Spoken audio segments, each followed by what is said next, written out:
Welcome everybody to Crisis and Business Continuity. Today we'll be looking at crisis and we'll be looking at the typologies of crisis. In the previous weeks, obviously, we've been looking at crisis and business continuity, and a number of us have actually learned quite a lot from this module, at least based on the feedback we've got so far.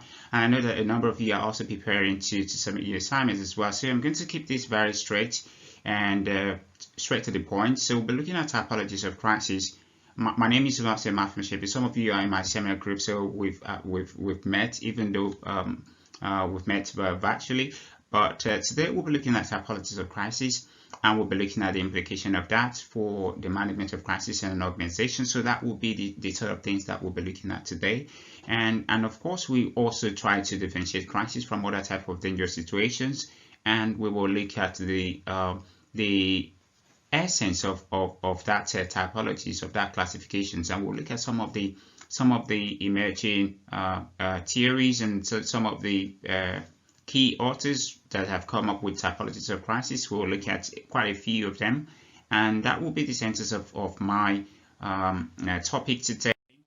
And of course, so when you look at crisis, I think in the context of the current COVID-19 pandemic, we know that organizations now need to take crisis and business continuity seriously, and that is really important for managers and the business leader, because obviously we know based on evidence that it can mean the end of an organization if organizations don't have a clear plan in place to deal with the aftermath of crisis within an organization. So at the end of this talk today, you should be able to explain what crisis is, as I've mentioned before, and try to differentiate that from other type of dangerous situations. So I will try to provide that as well. And also you should be able to identify the characteristics of and categorize crisis into different types, and look at the implication of crisis for management decisions in organizations. So that will be the core that you should be able to explain at the end of the talk today. So what that means is that, so obviously in the previous week, so in the previous lectures, we've looked at what crisis is, or we'll look at introductions to crisis management in the previous term. And one of the things that we understood from that is this idea that a crisis is a major unpredictable event or activities or situations that can really have, has that capability to disrupt an organizations, and it requires rapid response. So we know that from previous lectures, and we know that a crisis, I suppose, it poses serious threats to organization survival, and it has that element of surprise. So these are some of the characteristics of crisis when you're looking at what it entails. And we've looked at this in our previous lectures. We know that obviously it requires a short-term decisions that needs to be taken. So obviously, if you look at the current pandemic, for example, you try to look at the implication of the decision that organizations are currently taking, and crisis management decisions is at the heart of this. So it is really important for managers and business leaders to take crisis management seriously. But of course, I think one of the things that we want to look at is to be able to differentiate crisis from other type of dangerous situations like emergencies and disaster. And the reason for that is simple. One of the reasons is that it helps managers to be able to deploy the appropriate tools and appropriate techniques to manage the situations. And I believe that every manager, every leaders in an organization needs to be able to define what a crisis means for them.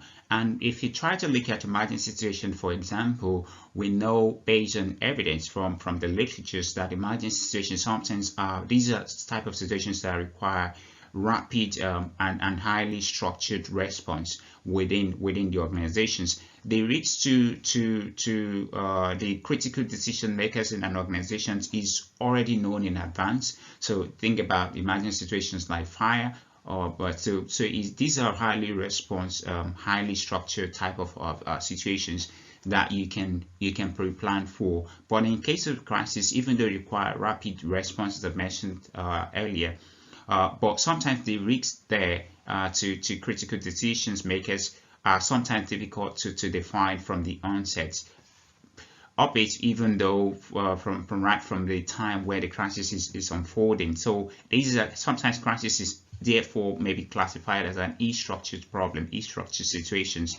And of course, when you start to look at disaster in the literatures has been seen as a combination of crisis and the emergent situations combined, and the reason is classified in that direction by Edward Brodish, one of the researchers published in 2005, was simply because sometimes a disaster could contain several ongoing crises and emergent situations at the same time. So that's the essence. And I think the key point when you're looking at emergency crisis and disaster is to be able to understand, is to be able to try to see what are the crucial aspects that organizations can concentrate attention on and use appropriate tools and techniques to be able to deal with that.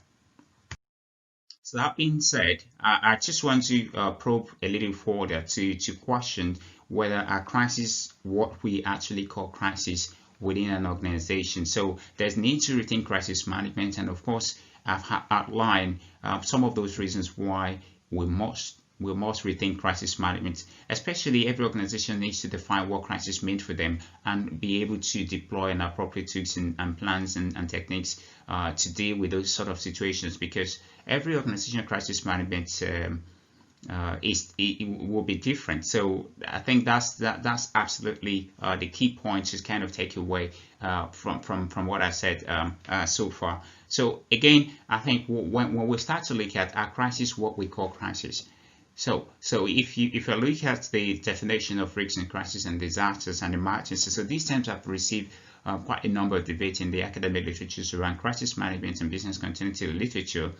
And there is no clear agreement among scholars in terms of what it means. So we know that is that poses a lot of challenges for organizations that are trying to make sense of what crisis and disasters may mean. But of course, you start to look at COVID-19 pandemic, for example, as a crisis. Is it actually a crisis for companies that are taking advantage of some of the things that have come with the pandemic, like maybe a tech company, for example?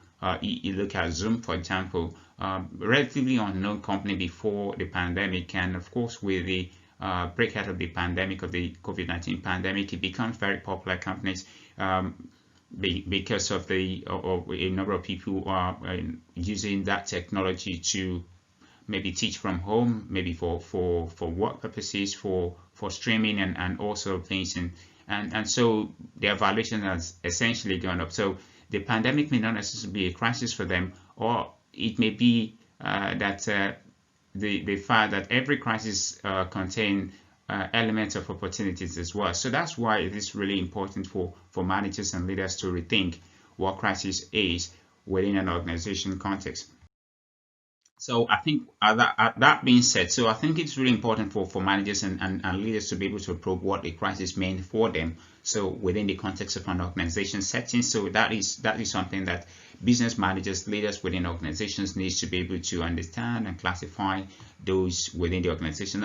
And in one of the research that we did around this area, we know that the terms are used interchangeably, and that because of the coping capacity and the impact on organization, that is what really differentiates crisis from other type of events. And that's really something that is absolutely important for managers within the organization to consider. So if you look at an earthquake, for example, if an earthquake happens in an isolated environment, where in an isolated island where there is no property damage, no life lost, is not going to be classified as a disaster. But if the same event happens in an area that is highly populated and there's a loss of life, there's property damage and all sort of things there, you start to imagine that event as a disaster. So it is the impact that truly makes the difference between the disasters and crises, and you start to look at the implication of that for organization. I think that's one of the things that obviously every managers and leaders within organizations needs to figure out. I believe that's the one of the essence. So let's go into, now existing studies, for example, have shown that a risk can give rise to a crisis, and that in turn can become a disaster for an organization. as well. So I think that really sums it up. That organization disaster, for example, may essentially involve dealing with multiple ongoing emergencies and crisis situations at the same time. So that's really important. So why the typologies? Why do we need to look at the typologies of crisis within organization settings? I think that's something that we need to look at. So again, I think I was trying to probe. So why do we need to look at crisis typology?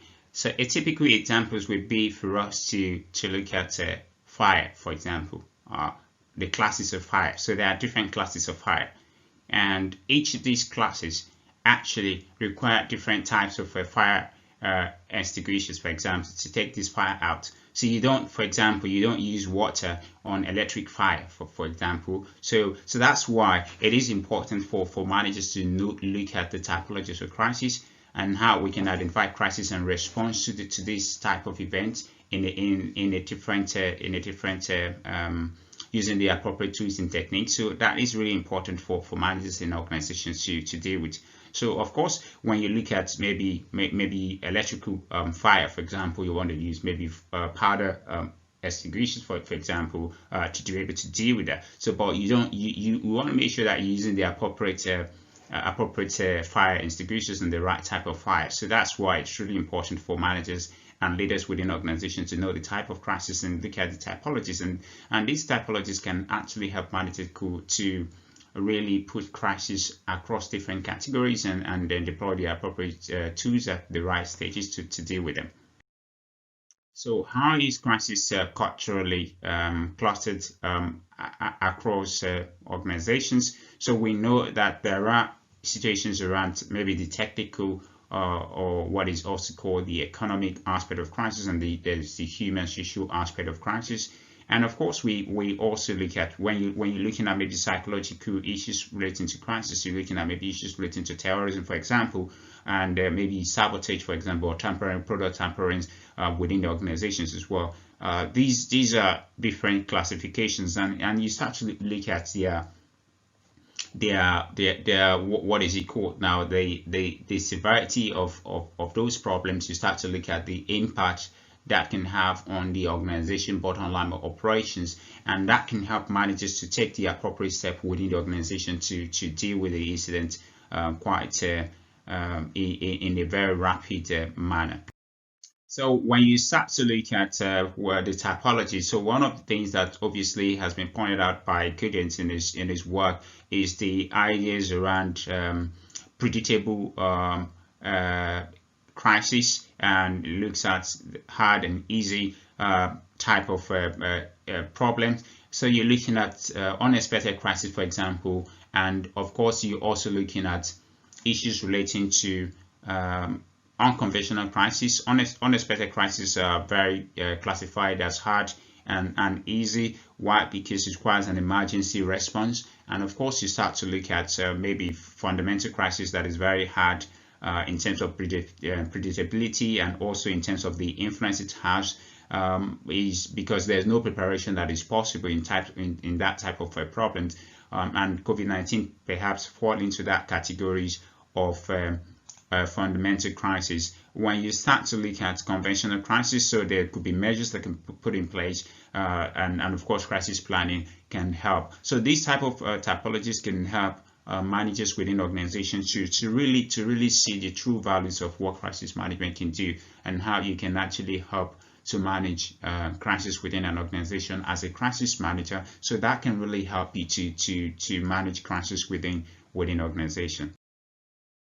Now, I think so. One of the implications, I was trying to explain these Goodens frameworks in 2005, looking at how easy, hard to influence and predict crisis can be. So I've explained, for example, that when you look at fundamental crisis, for example, COVID-19 could be maybe possibly fall around that event, like 9/11 type of terrorist attack could fall around that. So and of course this type of thinking can help managers to know the type of measures to put in place. That's the essence of looking at the typologies of crisis, especially from this particular framework's point of view. Also, I don't want to go into, there are different types of crisis. You could be looking at maybe the BP oil spillages, for example. It created a number of negative publicity for that particular companies, and of course the financial implication as well, and reputational wise as well. So we know that there are a wide range of areas that they think can have major impact on organizations. So that can be a major turning point for any organization to be able to deal with the aftermath of crisis in an organization as well. So another typologies we could look at is the Turner models framework in 1976, looking at 6 different stages of understanding crisis development within an organization. And one of the starting stage, which is the first step in that particular framework, is these ideas of a notionally normal starting point. And you're looking at the incubation period of that. You start to look at the precipitating events, and then of course you start to then look at the onset of a crisis. The idea is that, and a crisis started more like a creeping crisis. The ideas of a creeping crisis, where it started gradually. It's not something that is suddenly in a sense. And that is this is one of the processes and views of crisis management. This type of framework is classified as one of the process views of crisis management. And once you got to the onset of crisis, Trevor pointed out that at that stage, that's when the crisis actually happened, having a major impact on the organization. And of course, he's starting to look at rescues and salvage, and try to deal with the issue that is unfolding. And then post the crisis event itself, that's when you're looking at full cultural adjustments within the organization. So this particular framework can actually help managers to rethink the development of crisis within an organization settings. And some of the materials that are relevant to some of the things are already available in your Blackboard. So I encourage you to pick them up and also read much more further in this particular area. So without taking too much time out, and of course I have some of the references as well that you can have a look at the end of the presentation.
So that being said, another one to look at is this idea by Think, looking at the crisis as a life cycle, if you like. It's the start from stage 1, which is the prodromal stage. That's the early stage of the crisis. And if the crisis is not properly dealt with at that stage, it can lead to the acute stage. So that can help us. At the acute stage, you want to really deal with the impact of the crisis, because you don't want it to get to a chronic stage, which is the third phase, where it becomes really serious, like we're seeing with COVID-19.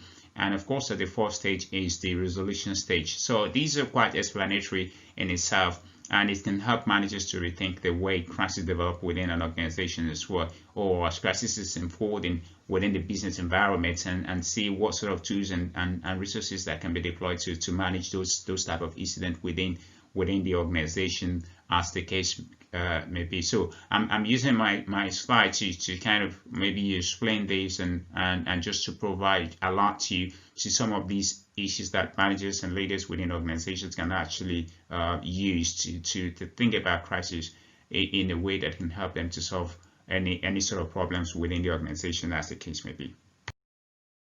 There's data that Smith from Typologies, looking at crisis as a process, looking at 3 different phases. Here, as Smith referred to the first phase being the incubation period, incubation phase of crisis, and also then this is like the early stage of crisis, similar to what we've seen in the previous frameworks that I've mentioned, and of course, if it's not dealt with at that stage, it leads to the trigger, which is the operational stage, and the final stage is the response, which is the legitimization stage. And these 3 different phases can help managers to really understand what is necessary, what sort of resources is necessary at what point. So that's the essence of some of these typologies as well. So of course, when you start to look at the all the different classifications of that we've looked at, the typologies of crisis, you can really put them across 3 different phases, which is pre-crisis, crisis phase, and post-crisis, and each of those has different each of the stages in the different frameworks has different implications as well for managers within organizations. And there are different frameworks I must emphasize that are available in the literatures. There are even crisis management standard as well that is available. There's the British standard on crisis management that's also available that organizations can use. But the idea is that when you find a framework as a manager within organizations, when you find some of these frameworks, you need to find a way to adapt it to your own organization. I think that's the point that needs to be said relating to this. So how is crisis categorized into accident types? So what has been done previously is by Matros and colleagues is to look at categories of crisis across normal accident. For example, you're looking at personal crisis and physical crisis and economic crisis as normal accident, and of course looking at abnormal and looking at natural accident as well. And these are the 3 different broad classifications that has been looked at in the literatures by Matrov and colleagues in 2003. These particular studies were published in the Academic Management Review, one of the top journals in management. So that's really important for managers and leaders within organizations to take into considerations when trying to manage crisis. You can classify them. That classification can help you to deploy the right tools and the right techniques and the right resources and the right teams as well to be able to deal with the crisis. So that's really important. So another point so that you may want to look at, I just put a pointer on my slide, and I refer you to this slide for some of you that the slide is available on your Blackboard as well, is to look at a particular maybe type of crisis and see how are you going to design your crisis management response plan to deal with that particular crisis. So that's really important to look at in the context of managing crisis within an organization. So the area is what are normal accidents. So you start to look at normal accidents in terms of maybe economic one, like recessions and stock market crashes, for example. You start to look at physical aspect where you're looking at maybe industrial accidents as well. So that's really important in a sense. And then of course I'm just going to emphasize that I will come back to this and clarify what it means for organizations as well.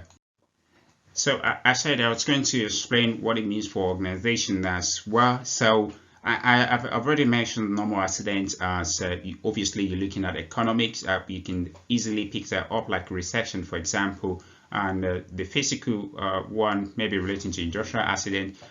You're looking at maybe product failures, for example. You're looking at personnel, for example, things like strike. workplace violence or vandalism, for example. These are classified under normal accident.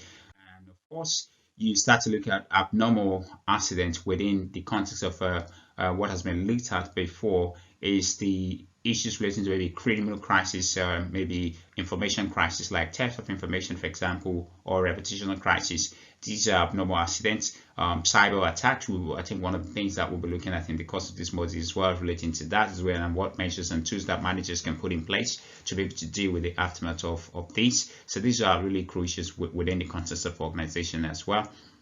So finally, I think you start to looking at natural disaster. So natural disasters within the organization. So these are things relating to maybe earthquake and flood and volcano and storms. So these are natural disasters. Like I said, flood by itself or earthquake, for example, is not a disaster in itself, because if it happens in an isolated environment where there is no property damage or life loss, it will not be classified as a disaster.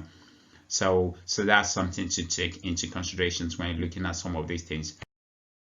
And of course, how do the typologies of crisis actually compare? So you start to looking at some of those typologies measures issues relating to maybe the predictability of crisis, and a number of other studies looking at probability of occurrence, and some looking at the locus of causes inside or outside of organizations, while some others are looking at the impact, for example, in terms of the dimensions now. So you can look at much more broadly around is it something that is predictable? Is it something that has a probability of occurrence? Or you're looking at the influence, for example, or in terms of the possibility of it happening to the organizations. A number of other studies may be looking at the impact that could have on organizations. So that is something to take into account as well.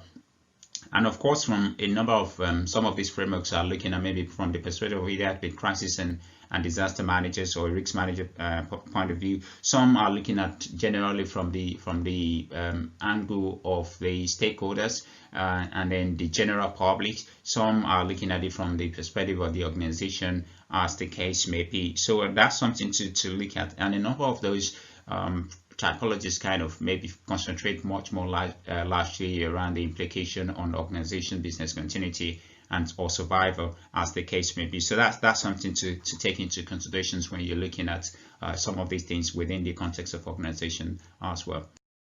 So I'm just about wrapping it up. So what are the challenges with some existing typologies? So as I've mentioned, that most of the typologies kind of concentrate much more likely on statistics, and they neglect maybe attraction or perception of managers and maybe stakeholders as well. And sometimes we understand that crisis or maybe evolve over time. So within the time frame, and stakeholder perception of that can change, as we're seeing with the ongoing pandemic, COVID-19 pandemic. So perception of crisis can change over time. So that has implications for the management of that crisis within the organization. So that is something to take into account when you're looking at some of these things within the context of organization as well. So, but of course, a number of those typologies are actually audience-based typologies, and they need empirical evidence, empirical research needs to be conducted around these areas to be able to manage them, and looking at the implications that could have on organization as well. So that being said, so I want to really just mention briefly on the need for a interdisciplinary approach to understanding crisis typology, or the classification of crisis, and why it is really important. As we see in the literature, so some of these frameworks need a number of things that needs to be classified, a number of factors needs to be put into consideration. So, and because there are competing views, so some of those views actually complement each other, where one phase the other can actually help to provide an insight into the management of crisis. So that's really important when you start to looking at what we'll be discussing in the next lectures relating to normal accident theory and high reliability organization theory. So those ones can really help us to understand the need for interdisciplinary, because you don't want to discount one opinion or one view and of course get caught in your management, and therefore, because with risk management or business continuity crisis management, you want to make sure that you take every views on board, and you want to have a very holistic enterprise risk approach to the management of risks within the organization. So that's really important to take into account. So that being said, so we know that why is the definition is really important. I think I'm just recapping the story so far, that managers need to know when a crisis is a crisis. That's really important. So every organization needs to define what a crisis is for them, and then of course that can help to deploy the appropriate tools that I've mentioned earlier, and assign the right level of resources to manage that as well. So that's really important. And of course, you need to know how and when to react as well. So you need to know if there's serious situations, you need to know when to react. So that really explains to us why crisis is really important in the context of what it is. So you don't want to be fighting the wrong battle. That's really one of the things that we want to make very clear relating to why a definition of crisis is really important.